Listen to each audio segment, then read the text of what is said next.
Del Foro de Familia porque tenemos muchos casos de padres que necesitaban asegurarse que sus hijos o hijas estuvieran, sobre todo menores, con ellos el Día del Padre, y bueno, muchos casos fueron conflictivos, así que tuvimos que pedir a los jueces que nos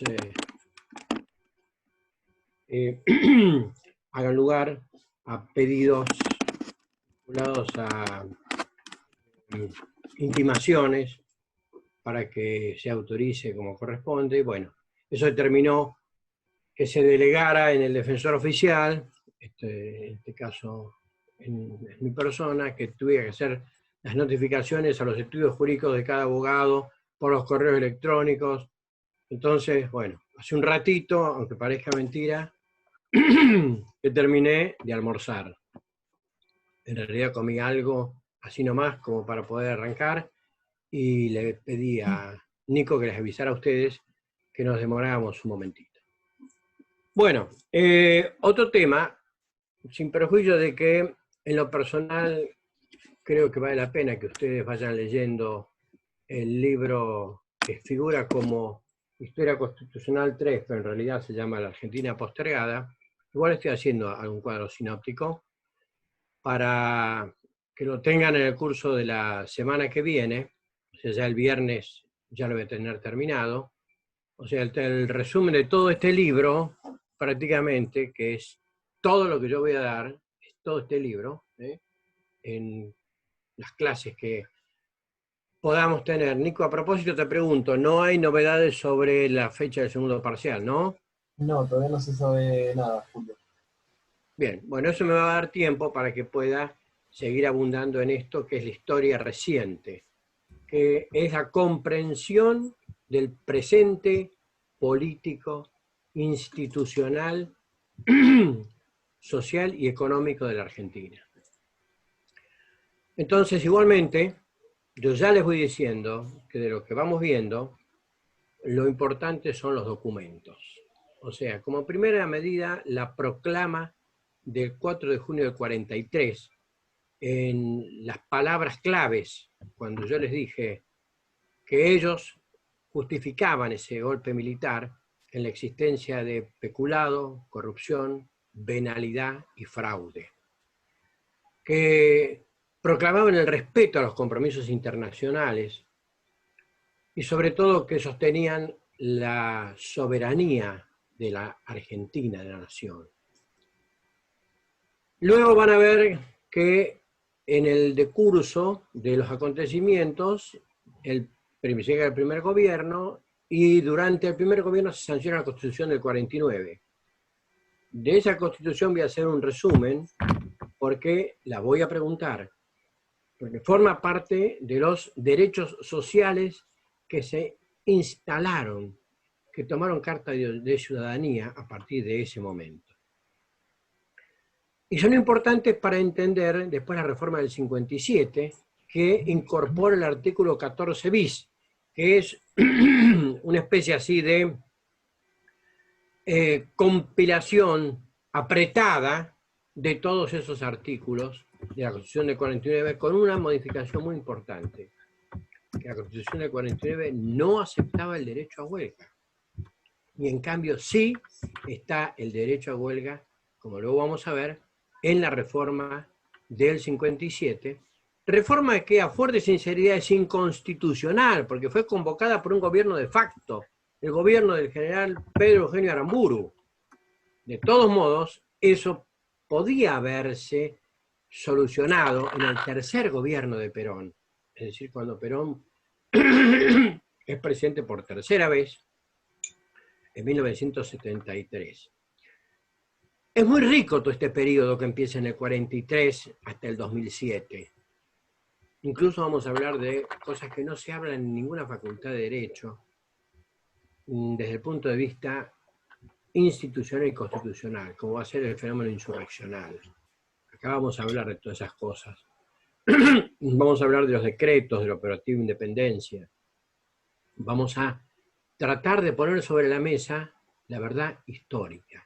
Fíjese que en el prólogo al tercer, que sería el tercer libro de historia, que en realidad esto se puede considerar como el, que no sé por qué, ese libro ha sido subido al campus estimo por el Ciego del Centro, pero en este tercer tomo yo pongo en el prólogo algo que es muy importante y eso es un concepto de un profesor que se llama Jean Touchard y dice, vengo para hacer hablar los silencios de la historia.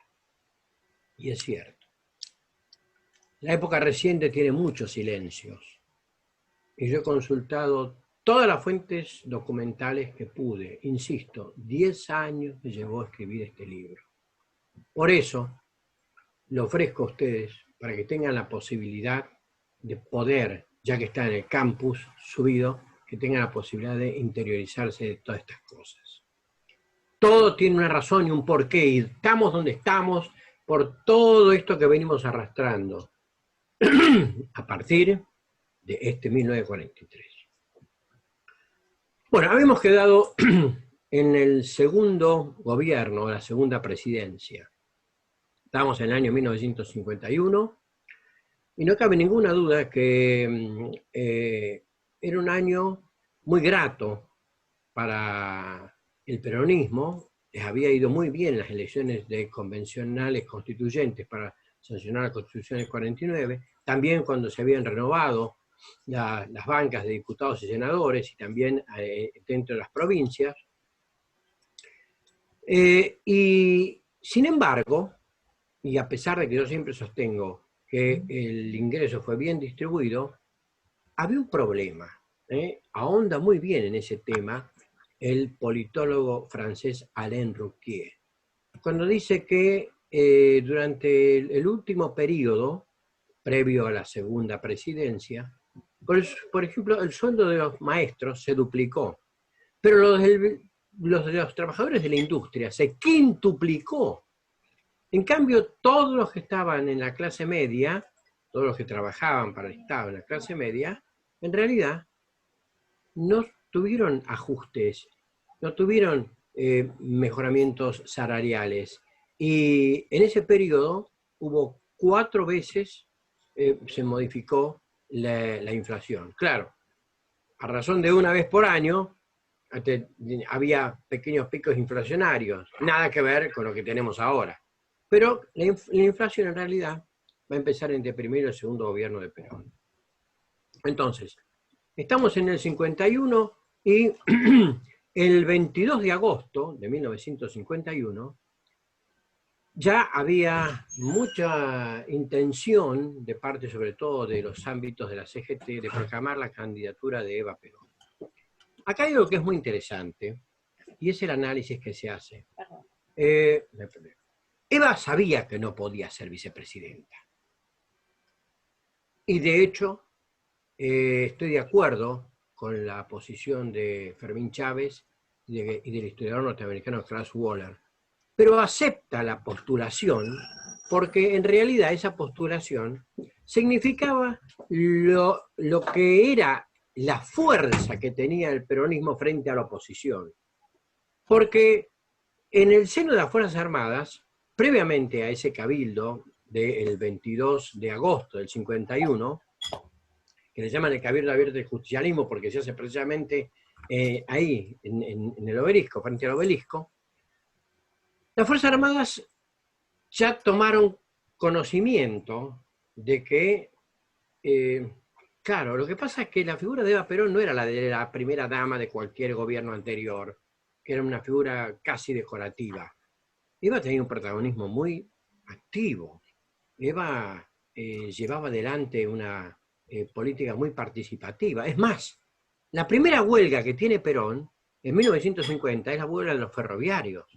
Y es Eva la que va a los talleres donde están los fabricantes y donde se arreglaban los ferrocarriles que habían sido nacionalizados, Entonces le habla a los dirigentes de la Unión Ferroviaria. Dice, ¿ustedes les van a hacer una huelga a Perón? Al hombre que les ha dado los derechos sociales, a quien les dio el lugar que no le había dado ningún gobierno. ¿Pero qué clase de trabajadores son ustedes? ¿Qué clase de descamisados? ¿Cómo vienen a mí, a Perón y a mí, a hacernos una huelga? Y les hablaba con, bueno, esto no lo digo yo, lo dicen muchos historiadores.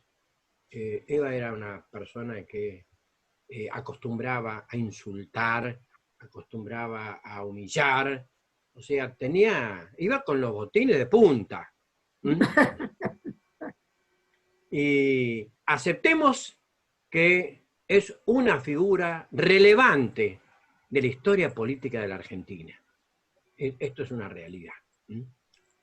No en vano ha sido llevado a obras de teatro, no en vano se ha escrito muchísimo sobre ella. No hay ninguna esposa de presidente, bueno, salvo nuestra Cristina, con el protagonismo que ha tenido y que sigue teniendo, porque ni siquiera María Isabel Martínez de Perón, cuando fue presidenta, nunca una presidencia tan desastrosa como la de Isabel Perón. Ya la vamos a ver en su momento.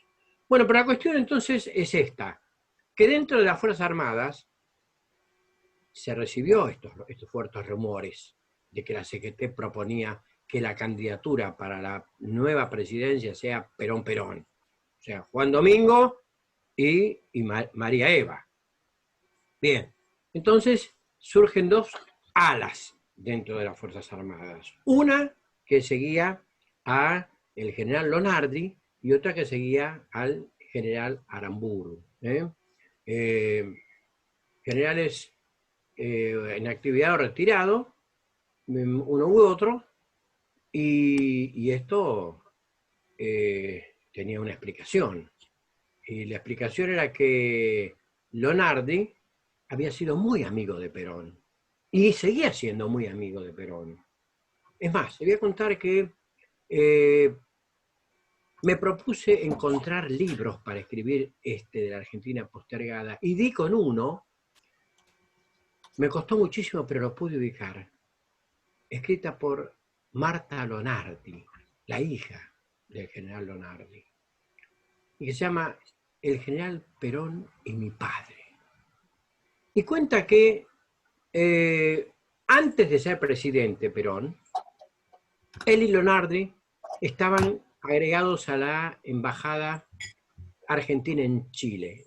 Entonces dice que los sábados se juntaba Perón y Lonardi enfrente de la Casa de la Moneda, ahí en la plaza principal de Santiago de Chile, tomaban un café y Perón le contaba a Lonardi todas las vivencias que él había tenido cuando estuvo en Europa. Le contaba cómo era el duce, cómo lo había conocido, qué hablaba y qué conversaba. Y dice Marta, la hija, mientras Aurelia Tizón, la esposa de Perón, y mi madre se iban de compras, estos dos grandes se contaban sus historias, pero mi padre disfrutaba muchísimo escuchándolo a Perón por las cosas que él le comentaba. O sea, en ese momento, en 1951, cuando se produce esta división de las Fuerzas Armadas, Lonardi no estaba de acuerdo con la política que estaba llevando adelante Perón, con esa política tan populista. Sin embargo, consideraba de que no era el momento para tomar ninguna decisión. Y la línea que seguía Aramburu consideraba de que sí, que era el momento para terminar con esto. Entonces, hay alguno que está interfiriendo con música. No sé quién es, pero necesito que, si no tengo que, bueno, gracias por el que se ha dado cuenta. Bien, entonces, estábamos en que la línea de Aramburu decide encomendar al general Benjamín Menéndez y en 1951 se va a producir un golpe militar. Pero no vamos a ir todavía a eso. Lo que sí quería contarles esto es porque le produjo un escozor muy grande. Digamos que encrispó a las Fuerzas Armadas la eventualidad de la candidatura de Eva. En ese cabildo del 22 de agosto del 51, como les decía, se proclama la candidatura de Eva, pero Eva pide que le den tiempo para pensar, y el 26 de agosto, o sea, a los pocos días, en realidad ella deja entrever que no va a aceptar, y el 31, por la red nacional, el 31 de agosto, Eva renuncia a ese pedido o al honor que le había hecho a la CGT, y de esta forma prácticamente la fórmula va a ser Perón-Quijano. El 11 de noviembre del año 1951, a elecciones nacionales, y dice muy bien, tanto Joseph Page como Robert Potash, como Alain Rouquier, como Klaus Waller, el mismo Fermín Chávez, Abelardo Ramos, o sea, por citar algunos de todos los historiadores que he consultado, que fueron elecciones tan limpias, que fueron elecciones sin una sola visión de fraude, tan limpias como las primeras. O sea, Perón gana. Sin embargo, hubo cierto temor y de alguna manera se le hizo difícil a la oposición poder acceder a los medios. La oposición más importante era la Unión Cívica Radical y era la fórmula Balbín-Frondizi. Fíjense que después van a terminar divididos, después se va a formar la Unión Cívica Radical del Pueblo y la Unión Cívica Radical Intransigente, pero en ese momento estaban unidos. Bueno, en realidad gana la fórmula Perón-Quijano con el 62%. O sea que prácticamente podemos decir que era innecesario eso de cerrar las posibilidades a la oposición. Y la cuestión entonces es que Perón, para seguir cumpliendo con su idea de que había fechas que eran importantes, asume el 4 de junio de 1952, para cumplir con ese mismo día que había iniciado la primera presidencia, porque era lógico, tenía que culminar los 6 años. Bien. Y en un auto descapotado, allá fue Perón y Eva al Congreso. Eva estaba muy enferma, tenía cáncer de útero.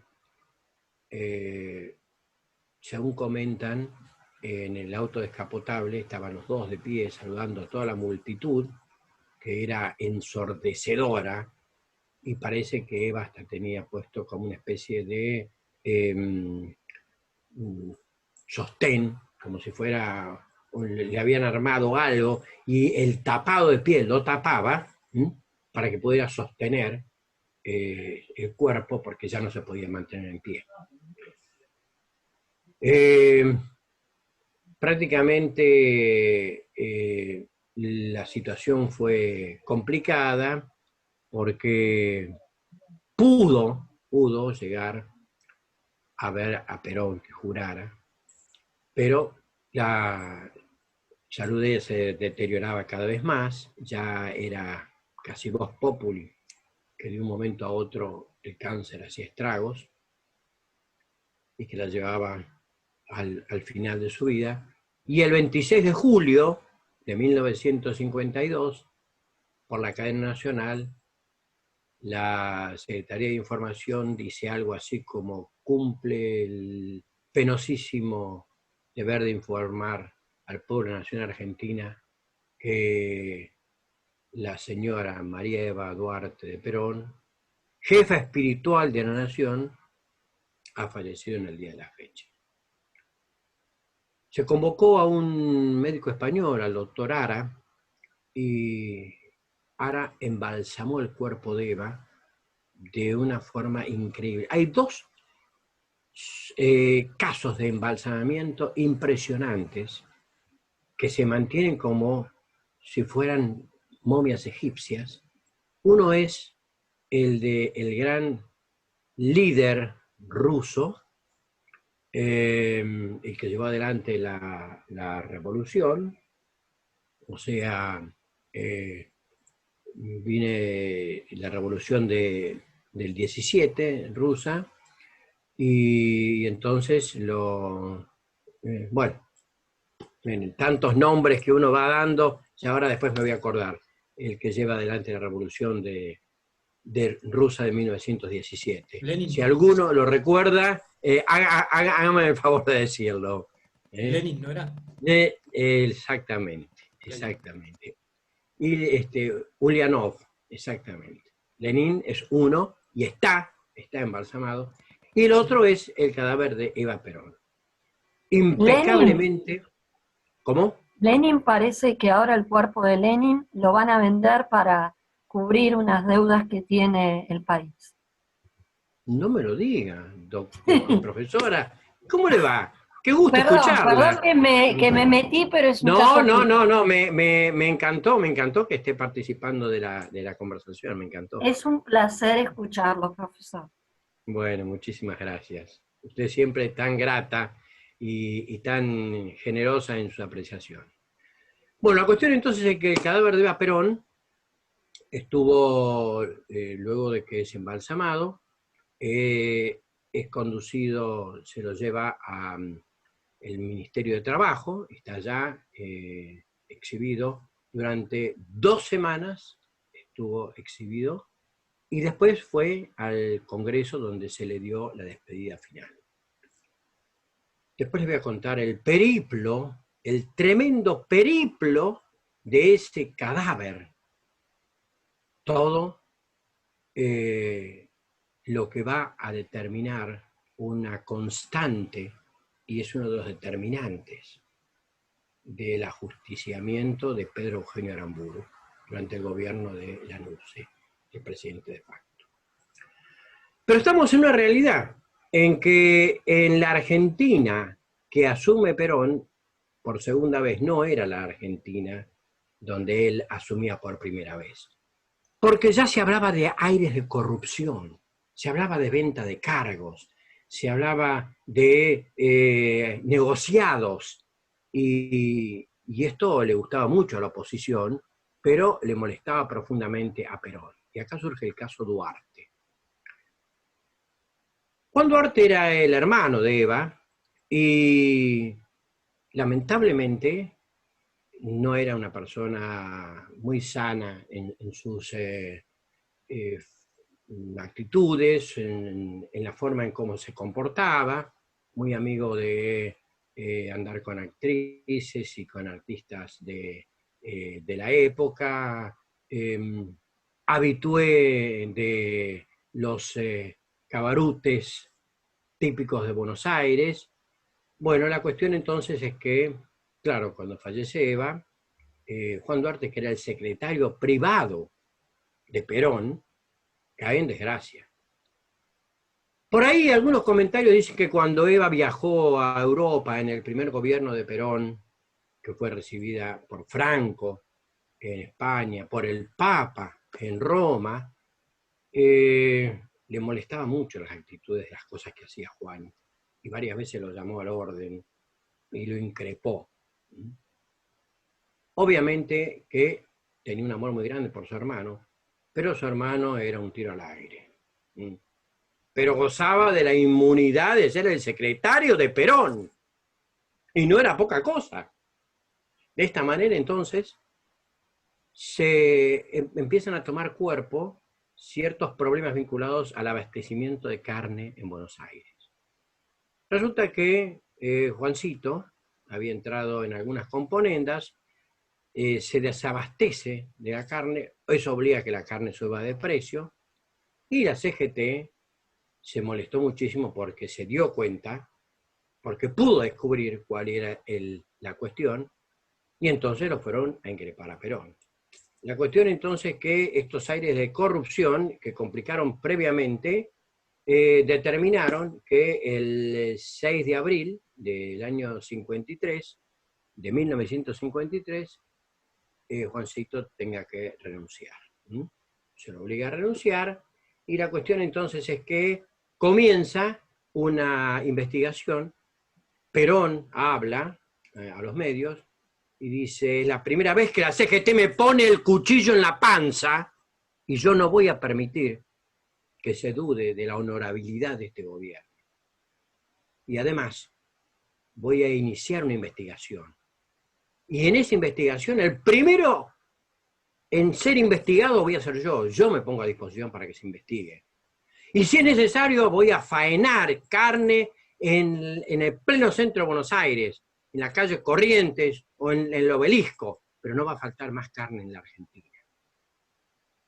La cuestión entonces es que al día siguiente, el 10 de abril, aparece en los diarios que el día 9 aparece muerto en su departamento Juan Duarte. Todo daba la impresión de que había sido un suicidio, pero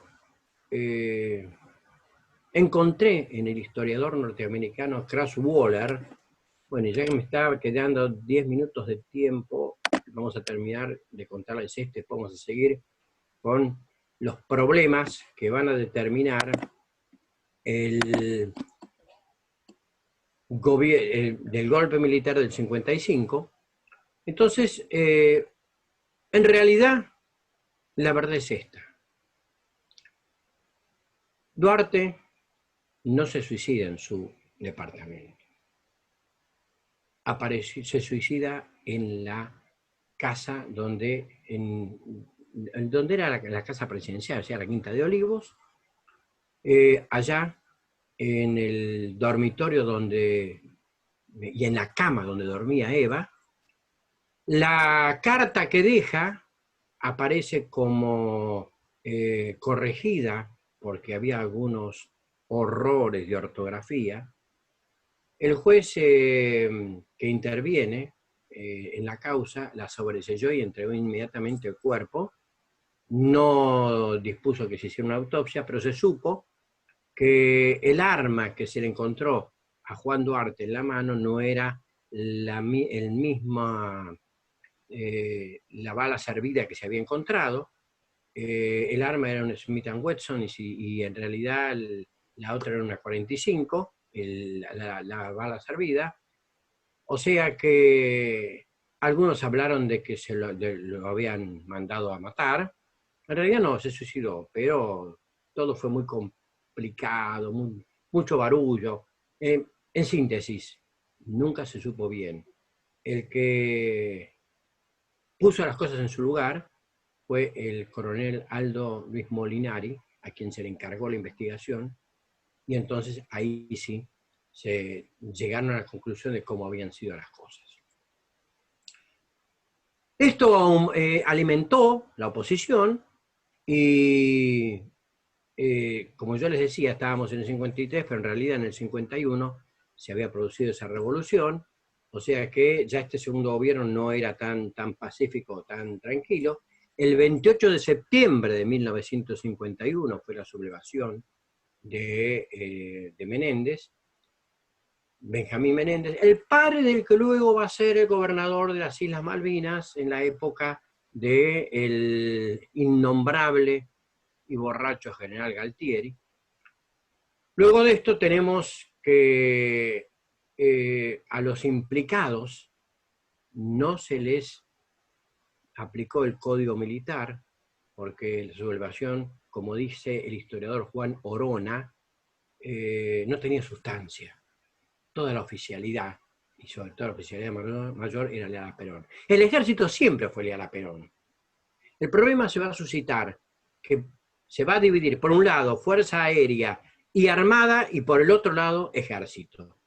El Ejército siempre fue leal a Perón, porque además Perón les aumentó muy bien los sueldos a Ejército. En cambio, Fuerza Aérea y Armada lo fue dejando un poco de lado. O sea, sabía evidentemente cómo manejarse.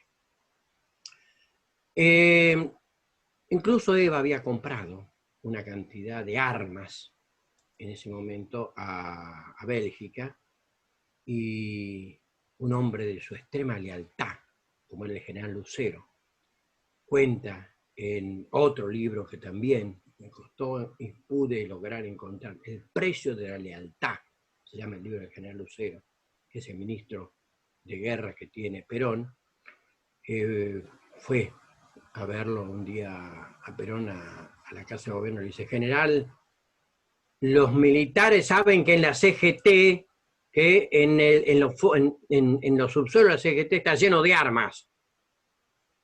Eva quiso armar a los trabajadores para defenderlo a usted. Entonces Perón le dijo: tranquilo, Lucero, esto lo voy a ordenar yo. Lo llamó al secretario general de la CGT y le dijo: me entregan todas las armas. Todas las armas se las van a entregar al ministro de guerra, a Lucero. No quiero un solo obrero armado. O sea, que sabía cómo manejarse. Sabía cómo manejar a los trabajadores, sabía cómo manejar a los militares. Se manejaba muy bien. Fíjense que después les voy a contar, cuando llegue el momento, cómo fue la negociación y el tiempo que llevó esa negociación para que Perón renunciara. Entonces, estamos en el año 51, pasamos al año 52, donde Perón nuevamente vuelve a ser gobierno, pero acá comienzan los problemas con la Iglesia. Los militares siempre han tenido con la Iglesia, y ya nos quedan 4 minutos para terminar con esta idea, siempre han tenido muy buena relación con la Iglesia. Durante mucho tiempo, yo les conté, estaba prohibido el divorcio y siempre se casaban, tenía más importancia el casamiento en la Iglesia que el casamiento civil, en fin. Pero hacia el segundo gobierno, ya por el año 52, más o menos, 53, el Vaticano decide que ante el avance del comunismo, en los países tienen que fundarse los partidos demócrata cristianos. Y en la Argentina se forma el Partido Demócrata Cristiano, y que va a salir a la palestra con motivo de una serie de leyes que dicta Perón. La más importante, la llamada ley Ómnibus, una ley que todo el mundo ha conversado y sabe, la 14394, esta ley establecía en la época de Perón el divorcio vincular. El famoso 67 bis que traía esa ley, que incluso hablaba del bien de familia y otras disposiciones más. Bueno, la 14394 permitía que, transcurrido un periodo de tiempo muy breve, se podía obtener el divorcio vincular. Hasta ese momento lo que existía era la división de bienes, pero uno seguía virtualmente casado. Recién tuvimos el divorcio vincular propiamente dicho con la ley 23.515 en la época de Alfonsín. Y se inició precisamente con motivo de que un abogado se había divorciado, pero no como en forma vincular, y su mujer lo había denunciado por adulterio, porque se volvió a casar, por bigamia, bueno, o sea, hubo toda una movida hasta que salió la 23.515.